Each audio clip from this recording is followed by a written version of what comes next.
जिसे हिंदी में मुफ्त की रेवड़ी भी कहते हैं, यानी जनता को फ्री में दी जाने वाली योजना। इस फ्रीबीज का इस्तेमाल अमूमन पॉलिटिकल पार्टीज चुनाव के समय करती हैं ताकि जनता को और वोट को साधा जा सके, चुनाव में जीत हो जाए। लेकिन इस फ्रीबी वाली सियासत पर अब सुप्रीम कोर्ट की नजर है और सुप्रीम कोर्ट की टिप्पणी भी सामने आई है, जिसमें एक बड़ा सवाल उठाया गया है। सुप्रीम कोर्ट के justice BR Gavai, justice MG मसीह की पीठ ने जजों की सैलरी में देरी पर राज्य सरकार की आलोचना की। साथ ही बेंच ने यह भी कहा कि चुनावी वायदों के लिए तो राज्यों के पास खूब पैसा होता है, लेकिन बात जब जजों की सैलरी और पेंशन की आती है तो वित्तीय संकट की बात सरकारों की तरफ से की जाती है। सुप्रीम कोर्ट की टिप्पणी ऑल इंडिया जजेस एसोसिएशन की याचिका पर सुनवाई के दौरान सामने आई। तो क्या आर्थिक तंत्र को तार तार किया जा रहा है, ये सवाल पूछे जाएंगे। तो क्या राज्यों के बजट चरमरा रहे हैं, ये भी सवाल पूछे जाएंगे। क्या राज्य सरकारें सरकारी कर्मचारियों को वेतन देने में नाकाम साबित हो रही हैं, या उनके वेतन समय से नहीं दिए जा पा रहे हैं, ये भी सवाल उठेंगे। इस पर बातचीत करने के लिए समीर चौंगावकर वरिष्ठ पत्रकार हमारे साथ हैं, अनुरुद्ध प्रताप सिंह बीजेपी प्रवक्ता हमारे साथ हैं, संजीव नसियार आम आदमी पार्टी हमारे साथ हैं प्रवक्ता, और साथ ही साथ हरनाम सिंह प्रवक्ता कांग्रेस पार्टी हमारे साथ है। मैं समीर जी से शुरुआत करना चाहूंगा।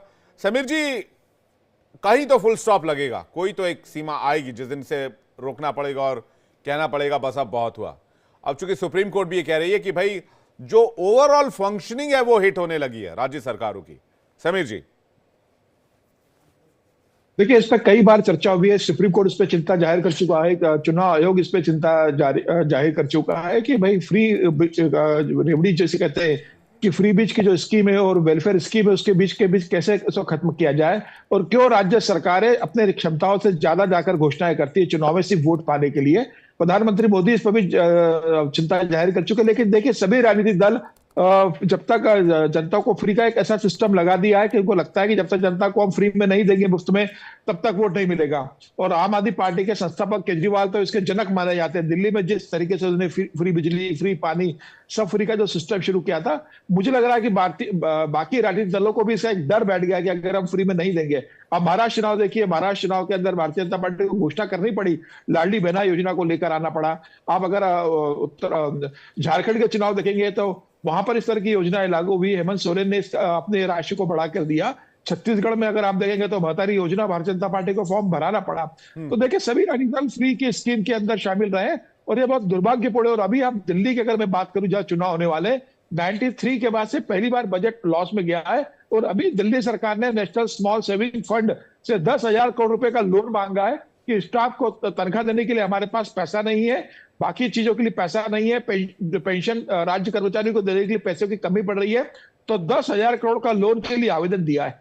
तो दिल्ली जैसा राज्य जो सरप्लस हुआ करता था, आज 10,000 करोड़ रुपए का लोन मांग रहा है। और बाकी राज्यों को तो आप जान ही रहे हैं कि किस तरीके से बाकी जो इतने बड़े राज्य हैं, उनकी इनकम कितनी है और उनके खर्चे कितने हैं, किस तरीके से वो सरप्लस हो रहे हैं, केंद्र से ओवरड्राफ्ट लेकर चल रहे हैं और कर्जे में डूबे हुए।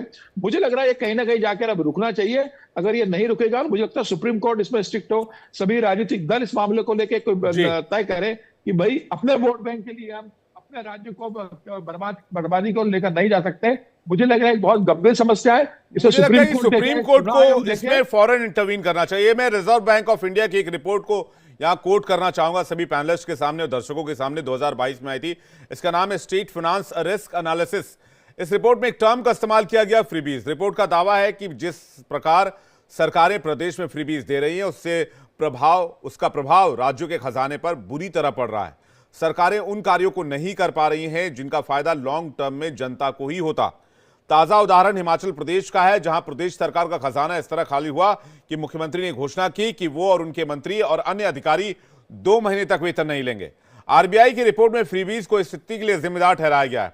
रिपोर्ट में यह भी दावा है कि 2026-27 तक राज्यों की आय में और कमी होगी और खर्चे बढ़ते चले जाएंगे, स्थिति और खराब हो जाएगी।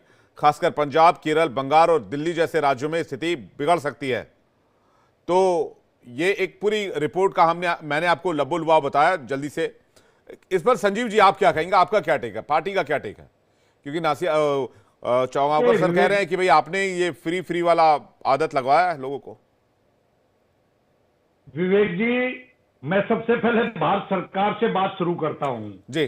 भारत सरकार के यशस्वी प्रधानमंत्री हमेशा कहते हैं कि जी फ्री भी नहीं होना चाहिए, फ्री में नहीं होना चाहिए। मैं जानना चाहता हूं, जब इन्होंने सत्ता 2014 में संभाली, जब देश का 55 लाख करोड़ रुपए का घाटा था, कर्ज था देश पे, आज वो बढ़ के लगभग 200 लाख करोड़ हो गया है।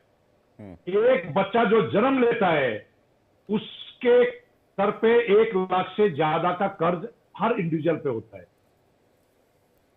तो ये घाटा कैसे हो गया? दिल्ली सरकार दूसरी तरफ से इतनी सारी वेलफेयर स्कीम चलाने के बावजूद प्रॉफिट का बजट दे रहे हैं। कल क्या होगा, कल की जो समीर जी चिंता कर रहे हैं उसकी आप चिंता बिल्कुल ना कीजिए। दिल्ली सरकार पिछले 11 साल से प्रॉफिट का बजट दे रही है, सारी वेलफेयर स्कीम चला रही है। और ये वेलफेयर स्कीम्स क्यों चलानी पड़ रही हैं? क्योंकि इतनी महंगाई के दौर में एक छोटा सा रिलीफ, अगर दिल्ली में बिजली के अंदर सब्सिडी देना, एक मेंबर पार्लियामेंट, एक विधायक, एक ऑफिसर, उसको इतनी सारी सुविधाएं भारत सरकार देती है, सारी प्रदेशों की सरकार देती है। एक आम आदमी को अगर 200 यूनिट बिजली फ्री दे दें तो वो फ्री भी हो गया। आम आदमी को बिजली पानी फ्री मिल जाए तो फ्री भी हो गया। सरकारी स्कूल और सरकारी हॉस्पिटल्स में सारी दवाइयां और अच्छी पढ़ाई हो जाए तो उसको फ्री भी बता रहे हैं। महिलाओं को, अगर गरीब महिलाओं को फ्री यात्रा, बसों में कौन चलता है? हमेशा लोअर मिडिल क्लास या मिडिल क्लास के लोग ही चलते हैं, गरीब लोग चलते हैं। उनको अगर ये रिलीफ दे दिया जाए तो उसको फ्री भी बता रहे हैं। ये उनका हक है। टैक्स पेयर का पैसा ईमानदारी से दिल्ली सरकार ने अपने सिटीजन्स के लिए खर्च किया है और प्रॉफिट का बजट दिया है। तो दिल्ली में जिस तरीके की सरकार चल रही है, दिल्ली की जनता को पसंद आ रही है। और इसमें कहीं से कहीं तक भी कोई भी, अगर ईमानदारी की बात करें तो ही वो प्रॉफिट का बजट है। मध्य प्रदेश में 7 लाख करोड़ का घाटा है, महाराष्ट्र में 6 लाख करोड़ का घाटा है, जी हरियाणा ठीक में है। आपका भी कई रिपोर्ट्स में दावा किया जा रहा है, आप लोग भी 3-4 हजार करोड़ के शॉर्टेज में बैठे हुए हैं इस बार के फाइनेंशियल ईयर में। लोन मांगा है सर, 10,000 करोड़ रुपए का लोन मांगा है। समीर जी, मैं याद दिला दूं, 2015 में जब हमारी सरकार आई तब से लगातार ये एप्रीहेंशन है, लेकिन हम उससे इस बार अनिरुद्ध जी का जवाब चाहूंगा, उसके बाद में ऑपरेशन जो होना चाहिए था वो अनिरुद्ध जी का जवाब चाहूंगा, इस बार हरनाम सिंह जी के पास जा रहा हूं। अनिरुद्ध जी, प्रॉब्लम है तो उसका हल भी अरविंद केजरीवाल जी के पास है। अनिरुद्ध जी। विवेक जी, मेरी एक विनम्र निवेदन है आम आदमी पार्टी के प्रवक्ता से कि मेरे उस पर टर्म में कॉन्टिन्यूस डिस्टर्ब ना करें उसमें, क्योंकि डिस्टर्ब करने से मैं ट्रेवल में हूं तो आवाज साफ नहीं आती है। जी, पहली चीज ये है कि फ्री बीज और एम्पावरमेंट में बड़ा डिफरेंस होता है कि फ्री बीज हम किसको दे रहे हैं, एम्पावर्ड किसको। जो व्यक्ति एलिजिबल हो उसको हमें एम्पावर्ड करना चाहिए और कमिटमेंट होनी चाहिए डिलीवरी की, कि हमें डिलीवर जो हमने वादे किए हैं हम उसको पूरा कैसे करेंगे। अब दिल्ली का उदाहरण लीजिए, इन्होंने वादा किया था कि हम लोगों को 200 यूनिट बिजली फ्री देंगे। पता चल रहा कि 10,000 करोड़ के घाटे में गया, जिसका 201 यूनिट हो गया उसको फ्री का तो लाभ नहीं मिलेगा। फिर उसमें मल्टीपल राइडर लगा दिया कि कॉमर्शियल नहीं होगा, इतने पंखे नहीं चलेंगे। उसके बाद बिजली कंपनियों को सरप्लस बजट आप कहां से पैसा उठा के दे रहे हैं। अब भारतीय जनता पार्टी क्या करती, जैसे हमने कहा कि हम लोगों को एक सोलर घर देंगे सूर्य योजना के थ्रू, उसमें क्या होगा कि 25 साल 30 साल तक लोग बिजली बनाएंगे भी, और बिजली बनाने के बाद में अगर उनके पास सरप्लस बिजली होगी तो डिस्कॉम बिजली खरीद लेगी। तो लोगों को फायदा भी हुआ और उनका लॉन्ग टर्म में एक प्रॉफिट भी हुआ कि वो एंटरप्रेन्योर के रूप में उभरे। मैंने कि हर घर पावर प्लांट बन गया। ये कहे कि हमने हर घर को पानी मुफ्त में देंगे। अनिरुद्ध जी, मैं पहले लाइन में पहले मैं हूं, संजीव भाई लाइन में पहले मैं हूं, पहले मैं सवाल लूंगा, पहला क्यों मेरा है। अनिरुद्ध भाई, 80 करोड़ लोगों को फ्री में राशन देना एम्पावर करना है या फ्रीबीज है? हाँ बिल्कुल, मैं वही बता रहा हूं। अगर 2014 के पहले हमारे राशन गोदाम में पड़े पड़े चूहे खा रहे थे, इधर उधर सड़े जा रहे थे, फेंके जा रहे थे, उससे अच्छा उन राशन को, उन अनाज को लोगों के बीच में देना चाहिए कि जो लोग कम से कम उनको खाने की सुविधा रहे, ताकि उनका दिमाग और उनका काम करने अन्य उद्यमिता की तरफ वो बढ़े। वो ये चीजें होती हैं। अब सपोज करिए पीएम किसान योजना है, मेरे पास, मैं खुद जमींदार खेती करता हूं, लेकिन मैं बाय प्रोफेशन इंजीनियर हूं। मैं अच्छी खासी हमारी अर्निंग है, तो पीएम किसान की सुविधा मुझे क्यों मिलनी चाहिए? उस किसान को मिलना चाहिए जो सीमांत किसान है। नहीं, तो 80 उसको करोड़ मिलना लोगों को चाहिए। राशन देने का तर्क क्या है फिर? पूछ लूं अगर आप अलाउ 80 करेंगे करोड़, तो। मैं वही बता रहा हूं कि पड़े पड़े राशन सड़ रहा था और होगा। सारी चीजें थी। अगर उनको राशन दिया गया कोरोना काल में और उनको आज दिया जा रहा, तो उसमें कोई बुराई नहीं। क्यों? क्योंकि वो राशन उन लोगों को देने से, मुझे नहीं मिल रहा राशन कि मैं उसका लाभ ले रहा हूं। नहीं, 80 करोड़ लगभग 1/3 आबादी के आसपास है ना सर? तो भाई साहब, ऐसा तो नहीं है कि 80 करोड़ लोग, जिस देश की पॉपुलेशन 80 करोड़ लोग एम्पावर नहीं है। या तो आप इस बात को स्वीकार कर रहे हैं कि 80 करोड़ लोग एम्पावर नहीं है, तो उनको फ्री में चावल देना पड़ रहा है? नहीं, वो डिबेट अलग दिशा में जा रही है। मैं ये कह रहा हूँ 80 करोड़ ठीक, हमने तर्क दे दिया कि अनाज अगर सड़ रहा था, फेंका जा रहा था, उन लोगों का आइडेंटिफाई किया गया, उनको एक सुविधा के लिए दिया गया ताकि वो लोग और काम कर सके। नंबर 1। अरे रुक जाइए, मुझे बोलने दीजिए। आप बार बार सवाल डिस्टर्ब कर देते हैं बीच में आके। अरे सुन लीजिए ना, आपका जल निगम क्यों घाटे में है? आपका देते थे, जल निगम घाटे में चला गया। यमुना की सफाई आप नहीं कर पा रहे, कि एक स्कूल आप नहीं बना पा रहे हैं। आप इंजीनियरिंग कॉलेज का नाम यूनिवर्सिटी के नाम पे नॉमेनक्लेचर कर देते। आप बता रहे हैं कि विकास कर रहे हैं। आप पंजाब के अंदर पूरा पंजाब घाटे में चला गया है। आप बात ठीक है, हरनाम जी के पास जा रहा हूं। 10,000 करोड़ का घाटा दिल्ली के अंदर बैठ गया है। आप 80-85 करोड़, 80 के भी 85 करोड़ लोगों को तो आप लोगों को वादा करके आते हैं 200 यूनिट बिजली फ्री देंगे, पता चला किसी को बिजली फ्री। ठीक है, एक एक करके हरनाम जी के पास जाओ। डिबेट जी। में पिछले अरे इनको पूरा करें, अनिरुद्ध जी को पूरा कर लीजिए। संजीव भाई एक सेकंड रुक जाइए। संजीव भाई एक सेकंड, अनिरुद्ध जी को पूरा कर लीजिए। अनिरुद्ध जी हरनाम जी के पास जा रहा हूं। अनिरुद्ध जी, मैं कह रहा हूं कि तीनों चीजों में बड़ा डिफरेंस होता है कि हमें एम्पावर्ड किसको करना है, कौन व्यक्ति योग्य है। डिलीवरी, कमिटमेंट डिलीवरी होनी चाहिए कि अगर हम कमिटमेंट करते हैं तो उसको डिलीवरी होनी चाहिए, ना कि हम फेक की तरीके से काम करना चाहिए। जैसे हम झूठे वादे करके आए। इन्होंने वादा किया यमुना की सफाई का, पूरा नहीं कर पाए। इन्होंने कहा कि हम पानी सबको देंगे, पता चला जल निगम घाटे में चला गया। इन्होंने कहा हम सबको मुफ्त बिजली देंगे, पता चला कि सारे डिस्कॉम घाटे में चले गए। इन्होंने वादा किया कि हम लोगों को नौकरियां देंगे, पता चला कि जो मार्शल थे बसों में उनको हटा दिया, एएनएम को सस्पेंड कर दिया, टर्मिनेट कर दिया। केवल झूठे और खोखले वादे करके ऐसे लोगों से, नेटवर्क लालों से दिल्ली को बचना है। ठीक है, ठीक है हरनाम जी, हिमाचल सरकार की भी हालत खराब है और कर्नाटक सरकार की भी हालत खराब है, सिर्फ इसी फ्रीबीज की वजह से। देखिए कि समन्वय बनाने वाली बात है, और इसमें समन्वय ये होना चाहिए कि जो जन लोक कल्याणकारी नीतियां हैं या जो समाज का जो वंचित तबका उस तक अगर कोई स्कीम लेकर जा रहे हैं, उसको एम्पावर करने की अगर आप काम कर रहे हैं तो वो बेशक होना चाहिए, लेकिन इसका समन्वय भी होना चाहिए कि इसको अकॉर्डिंग टू आपके स्टेट का बजट किस तरीके का आपको अलाउ करता, वो इसको देखना जरूर चाहिए। अब जैसे दिल्ली का बजट हमेशा से सरप्लस में रहा है, हमेशा से बेनिफिट में रहा है, क्योंकि देश के तमाम जितने बड़े संस्थान हैं वो दिल्ली में उनके हेडक्वार्टर्स हैं, तो दिल्ली में टैक्स का पैसा दिल्ली सरकार को भी उसका जाता है, तो दिल्ली में पैसे की कमी कभी नहीं रही है। और इसके बावजूद आज दिल्ली जल बोर्ड जो शीला दीक्षित जी के समय में फायदे में था, आज वो घाटे में है। आज डीटीसी जो फायदे में थी वो घाटे में है। आज बीएसईएस एनडीपीएल जो है वो तो मुझे याद है उत्तर प्रदेश से दिल्ली में पेट्रोल डीजल का फर्क 5 से 7, 8, 10 रुपए तक हुआ करता था। राम जी जी, अब मैं दूसरी बात कहना चाह रहा हूं कि इन्होंने किस तरीके से इसको देने का, जिसको आप कह रहे हैं, इसमें भी एक बहुत बड़ा घपला, घोटाला और भ्रष्टाचार है। आज दिल्ली में अगर ये फ्री बिजली 200 यूनिट की बात करते हैं, तो 200 यूनिट अगर इन्हें देनी है तो डायरेक्ट बेनिफिट क्यों नहीं दे रहे कस्टमर्स को, कंज्यूमर को, दिल्ली के नागरिकों को? वो 200 यूनिट कान पकड़कर वो ये बिजली कंपनियों को दे रहे हैं और उनसे किकबैक ले रहे हैं, उनसे रिश्वत ले रहे हैं। जैसे कि शराब घोटाले में भी इन्होंने यही किया था कि उनको ठेके देंगे, जनता के बीच में भी जाया करो, दिल्ली की जनता के बीच में भी जाया करो। मत बोलिए, आप बीच में मत बोलिए, आपका टर्म आएगा, आप बोलिएगा, घबराइए मत, आपका टर्म आएगा। पानी पी लो, पानी तो पी लो। अरे भाई साहब पानी पियो, फिर जवाब सुन लो मेरे। पहले कड़वे सवाल तो सुन लो, आपको सुनने का धैर्य रखो ना। 10 साल सरकार चलाई, जवाब भी तो आप ही दोगे। इन्होंने इस तरीके से भागेंगे नहीं, कहां भाग रहे हैं? जनता के बीच में, अरे हम तो आंखों में आके डाल के आपसे सवाल कर रहे हैं, जनता के बीच में हम तो आपके सामने लड़ रहे हैं, गायब है, और आपको हराएंगे और दिल्ली में कांग्रेस की सरकार बनाएंगे। क्या बात कर रहे हो? आप हरियाणा में जीत के आते, आप लड़ रहे होते तो महाराष्ट्र में जीत के आते।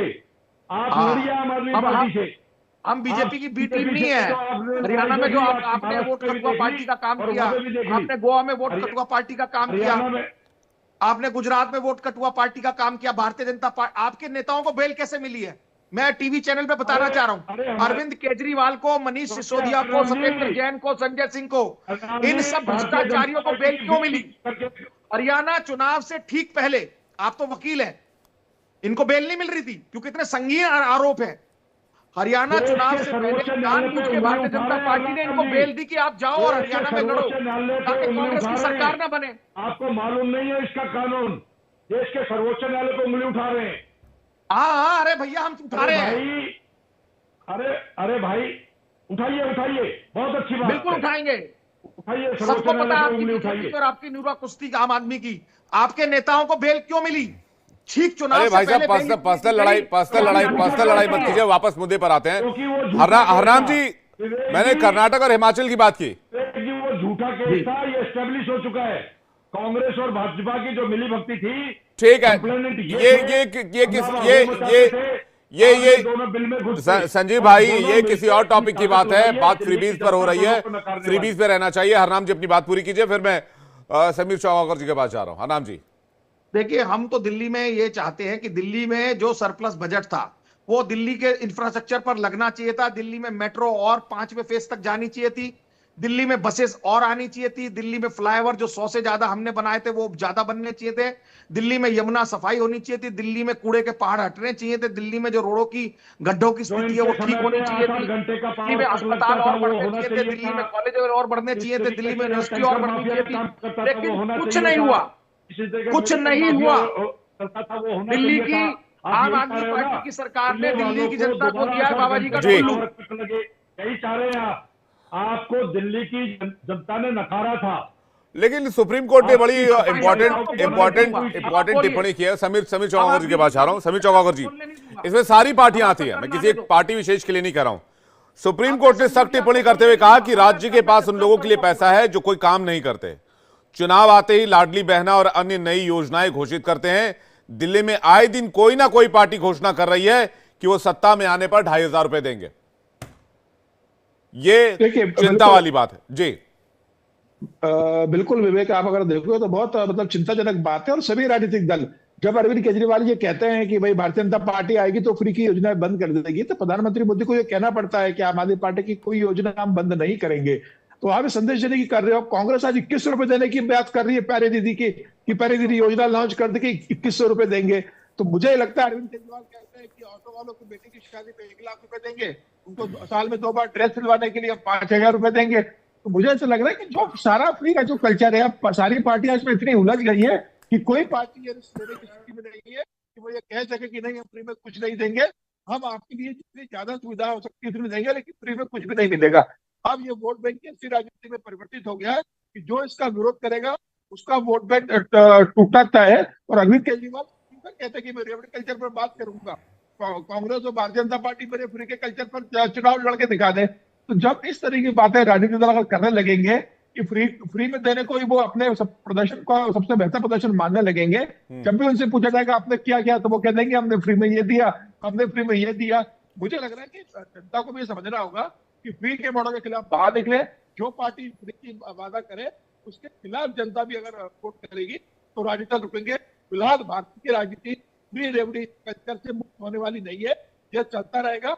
और मुझे लग रहा है इसका तो होता बढ़ते जा रहा है। आप हर चुनाव में देखिए 21 रुपए, 25 रुपए। आप कर्नाटक में चुनाव देखिए, हिमाचल भवन बेचने के लिए हाईकोर्ट ने बोल दिया कि अगर आप पेमेंट नहीं करोगे, लोगों को तनख्वाह देने के लिए पैसे नहीं है, पेंशन का पैसे देने के लिए पैसे नहीं है, नया डेवलपमेंट। विजडम हैश की एक मैं आंकड़े उनको कोट करना चाहूंगा।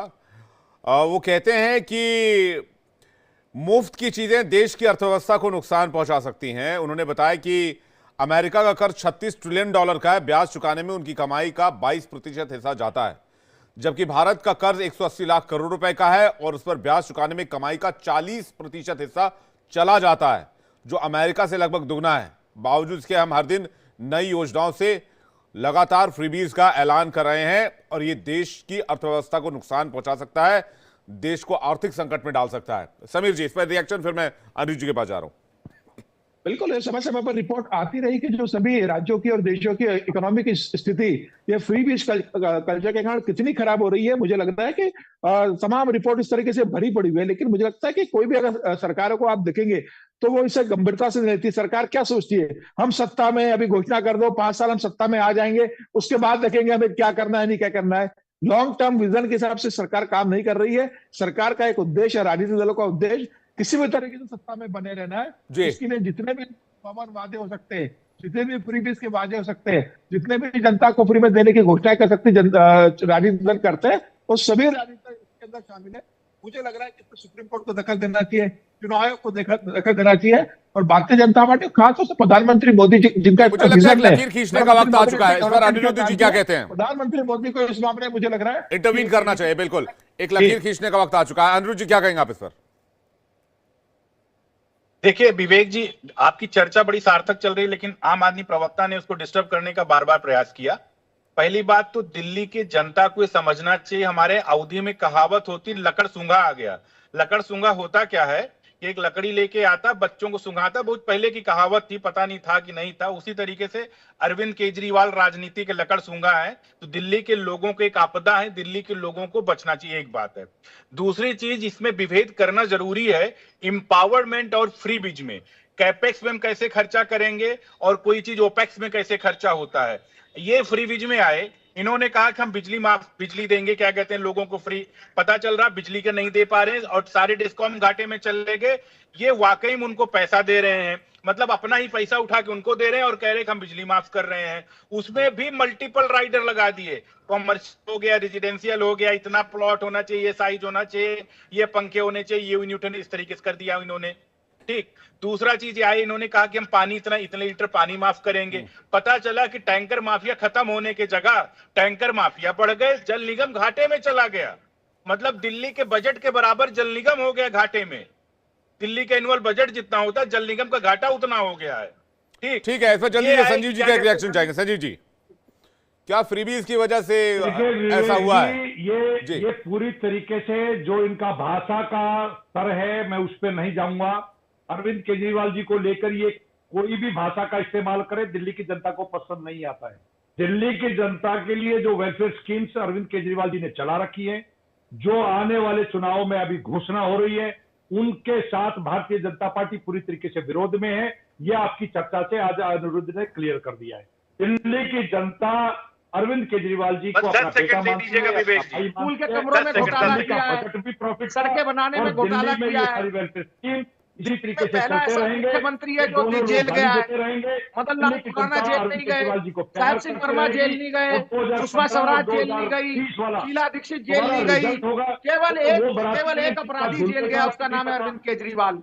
केवल एक देखिए, अब चुनाव करीब है, फ्रीबीज को लेकर बातचीत हो रही है, तो फ्रीबीज को लेकर चर्चा भी की जा रही है और इसे लेकर सवाल भी उठाए जाते रहेंगे। फिलहाल आप सभी मेहमानों का बहुत बहुत धन्यवाद हमारे साथ जुड़ने के लिए और अपना कीमती वक्त हमें देने के लिए।